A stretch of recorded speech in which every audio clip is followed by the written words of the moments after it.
बैसाख के महीने की किसी भी सोमवार के दिन व्यापार करके देख लिया और घाटे घाटा हो रहा है। इसमें मुझे तरक्की नहीं मिल रही है, इसमें मुझे उन्नति नहीं मिल रही है, या कर्जा बढ़ रहा है, घट नहीं रहा और बहुत कर्जा बढ़ रहा है। तब एक प्रयोग जरूर करिएगा, तब बन सके एक धतूरा भगवान शंकर के शिवलिंग के ऊपर दीजिए। जब तुम्हें लगे कि मैंने 2-3 व्यापार बदल कर देख लिए, चल नहीं रहे हैं या कर्जा बढ़ रहा है, घट नहीं रहा, तब एक धतूरा भगवान शंकर के ऊपर रख दीजिए। धतूरा रखने का एक नियम होता है। धतूरे की जो डंडी होती है, देखिए छोटी सी डंडी होती है धतूरे में, वो डंडी धतूरे की आप जहां बैठे हो उससे विपरीत होना चाहिए। धतूरे की डंडी आप इधर बैठे हो तो धतूरे की डंडी उधर। अपने को लग रहा है कि व्यापार मैंने बदल लिया, 2 बार 4 बार 6 बार व्यापार बदल के देख लिया और कर्जा बढ़ रहा है, पर व्यापार भी नहीं चल रहा। फैक्ट्री डाली वो भी चल बंद हो गई, दुकान डाली वो भी बंद हो गई, कुछ काम करा वो भी बंद हो गया। जहां संबंध के लिए जाते हैं संबंध नहीं होता है, बेटा बेटी बड़े हो गए, उनका कहीं जम नहीं रहा, बहुत प्रयास करके देख लिया पर हो नहीं रहा, तो धतूरे को रखिए और डंडी विपरीत दिशा की ओर हो और एक लोटा जल धीरे धीरे उसी धतूरे के ऊपर आप चढ़ाना प्रारंभ कर दीजिए जो शिवलिंग के ऊपर रखा होगा। महाराज हाटकेश्वर महादेव का नाम लेकर, कौन से महादेव? जम के बोलो जरा। हाटकेश्वर महादेव का नाम लेकर जो जल समर्पित करा जाता है और उस जल को समर्पित करने के बाद उसी धतूरे को वापस घर में लिया जाता है, वापिस लीजिए। उसके बाद तुम जिस कार्य में हाथ डालोगे और जो कार्य करना चाहोगे उसमें सफलता मिलना चालू हो जाएगी और कर्जा भी धीरे धीरे चूकना प्रारंभ हो जाएगा। संबंध नहीं। बैसाख के महीने की किसी भी सोमवार के दिन पार्थिव शिवलिंग के निर्माण का। और उसमें एक बात कही गई कि जब संसार का मनुष्य मृत्यु लोक में रहने वाला मानव, मृत्यु लोक में रहने वाला मनुष्य मिट्टी के शिवलिंग का निर्माण करता है, पार्थिव शिवलिंग का निर्माण करता है, और जिस घर में पार्थिव शिवलिंग का निर्माण होकर उसकी पूजन होती है, घर का सदस्य उस पर अगर एक बूंद जल समर्पित कर देता है तो जितने घर के सदस्य होते हैं उस पार्थिव शिवलिंग के निर्माण को करने वाले होते हैं, पूजन करने वाले होते हैं, उनको 6 महीने तक किसी बड़ी बाधाओं को झेलना नहीं पड़ता, वो दुख अपने आप बढ़ जाता है। पार्थिव शिवलिंग का निर्माण बैसाख महीने। मेरी जीजियों 2 चीजें बड़े स्मरण में रखिएगा। एक, बैसाख महीने में मट्टी के पात्र का जल। अभी क्या चल रहा है? फागुन। अभी क्या चल रहा है? फागुन। जब बैसाख का महीना आए ना, जितने यहां बैठे और जितने आस्था चैनल पर सुन रहे हो, जितने फेसबुक यूट्यूब पर कथा श्रवण करना, जितने मोबाइलों पर देख रहे हैं, प्रयास करना।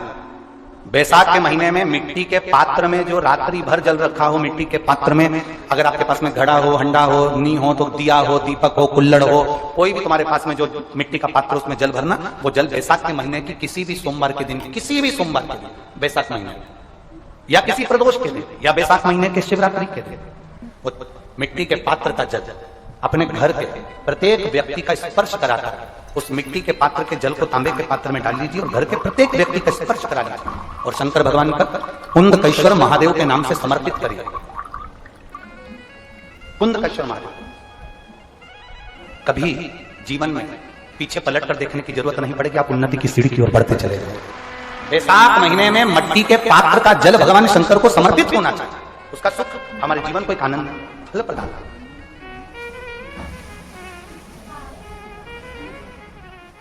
बैसाख के महीने में तो आपको अगर शरीर में कहीं पथरी भी आ गई है ना, कहीं नेत्रों में अगर ज्योति कमजोर पड़ रही है, जाले पड़ने लगे, चश्मा बढ़ने लगा, रात को आंखों में जलन होने लगी, रात को नींद नहीं आ रही है, तो बैसाख के महीने में जो दुर्वा होती है इस दुर्वा को तोड़ लाओ। जहां पर अशुक सुंदरी का स्थान होता है, जहां पर अशुक सुंदरी का जो स्थान होता है, उस अशुक सुंदरी के स्थान पर उस दुर्वा को रख दो और कुंदकेश्वर महादेव का नाम।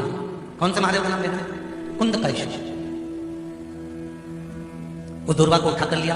बैसाख के महीने में कोई भी तिथि, कोई भी दिन, कोई भी वार आप बैसाख के महीने में कर सकते हो। वो दुर्वा को लेकर आओ, लगभग 20-25 दुर्वा लेना, उसको लेकर आइए। सुबह सुबह कुंदकेश्वर महादेव का नाम लेकर उसको खाना प्रारंभ कर दीजिए। एक दुर्वा रोज खाओ। जो पथरी है या नेत्रों में तकलीफ है या कोई ना कोई रात्रि को नींद नहीं आना, बेचैनी हो जाना, घबराहट आना, धीरे धीरे धीरे धीरे 20 दिन की वो दुर्वा है, 20 दुर्वा एक दिन खाना चालू करो। 4 या 5 दिन लगेंगे, अपने आप आपको कोई गोली खाने की जरूरत नहीं पड़ेगी, नींद अपने आप आना प्रारंभ हो जाएगी। और बेचैनी अशोक सुंदरी वाली जगह पर दुर्वा समर्पित कर कर कुंदकेश्वर महादेव का नाम लेकर। कौन सा महादेव? कुंदकेश्वर महादेव। सुख क्या है? तो क्या कहा महाराज जी? भगवान शिव कहते हैं, हरि पार्वती 1000 अश्वमेध यज्ञ में अग्नि कुंड के अंदर पूर्ण आहुति पर जो गोला समर्पित किया जाता है और एक बेल, एक बीला बैसाख महीने में जो मुझे समर्पित कर देता है उसको 1000 अश्वमेध यज्ञ का पुण्य फल प्राप्त हो जाता है। मात्र एक बेल।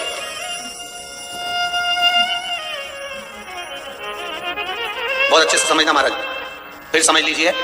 केवल सारे शिवलिंग में एक नर्मदेश्वर महादेव ऐसे होते हैं जिन पर कुछ भी चढ़ाओगे तुम खा सकते हो। भगवान को अगर भोग लगाया तो तुमने खा लिया। भगवान के शिवलिंग को अगर कोई वस्तु टच हो गई तो तुम पा सकते हो। मिठाई हो, चूरमा हो, लड्डू हो, पेड़ा हो, गुलाब जामुन हो, इमरती, भजिया, पकौड़ा, फल फ्रूट जो भी होगा वो पा सकते हो। पर नर्मदेश्वर शिवलिंग को छोड़कर शिव महापुराण के अंतर्गत विद्धेश्वर संहिता में लिखा हुआ है कि बाकी के जितने शिवलिंग होंगे उसको अगर कोई वस्तु टच हो गई तो वो खाने के लायक नहीं रहती।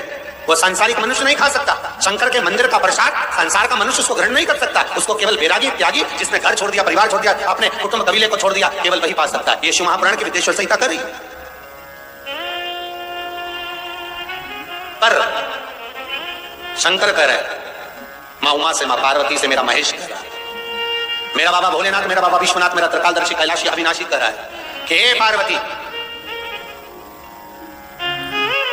एक बीला, एक बेल जो मुझे समर्पित करता है और समर्पित करने के बाद उस बेल की महत्वता देखिए, जो बैसाख महीने में बाबा शंकर को जो चढ़ाया जाता है और 1000 अश्वमेध यज्ञ का पुण्य फल हम प्राप्त कर लेते, मात्र एक फल चढ़ाकर, मात्र एक फल चढ़ाकर। जैसे इससे पहले जो एकादशी कही, जिसको त्रिविधि एकादशी भी कहते हैं, एकादशी पद्म पुराण में लिखा है और विष्णु पुराण में, एकादशी के दिन द्वादशी भी पड़ जाए, एकादशी के दिन त्रयोदशी भी पड़ जाए, मतलब एकादशी, द्वादशी और त्रयोदशी तीनों तिथियां एक साथ पड़ जाए और उस दिन एकादशी का व्रत जो रख लेता है उसको हजारों एकादशी का पुण्य फल प्राप्त हो जाता है। फिर वो जिंदगी में एकादशी करे चाहे ना करे। और फिर ध्यान देना, कोई मर रहा है, कोई तड़प रहा है और आपने तो अपने जीवन में एक ही एकादशी करी, वो कौन सी त्रिविधि। और मान लो कोई मर रहा है तो आप उसमें से अपनी एकादशी में से आप 5 एकादशी दे सकते, भले आपने एक करी क्योंकि आपने हजारों कर ली एक साथ, उसका पुण्य आप किसी को प्रदान कर सकते, आप किसी को दे सकते। उसी तरह हे पार्वती,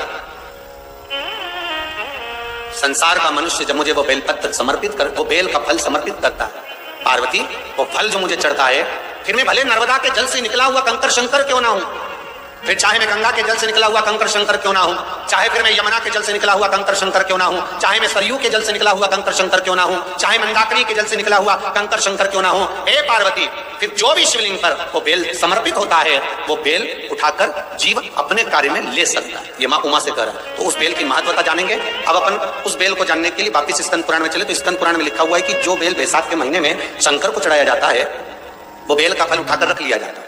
बैसाख के महीने में उस चढ़े हुए, बाकी का आपको बेल का फल खाना हो तो बात दूसरी, पर चढ़ा हुआ जो बेल का फल है वो पूरा बैसाख नहीं खाना। बैसाख के बाद में अगला जो महीना आए उस महीने के अंदर उस फल के अंदर का गुर्दा निकालकर उसको सुखा लीजिए और सुखाकर जिस व्यक्ति को पथरी की बीमारी हो और जिस व्यक्ति को पेट में बहुत भोजन पचता ही नहीं है, पूरा शरीर पाचन क्रिया बेकार हो गई, उस व्यक्ति को केवल 7 दिन तक शंकर पर चढ़ा हुआ वो बेलपत्र प्रदान कर दीजिए, पथरी भी बाहर और पाचन क्रिया भी ठीक, जिंदगी भर तकलीफ नहीं।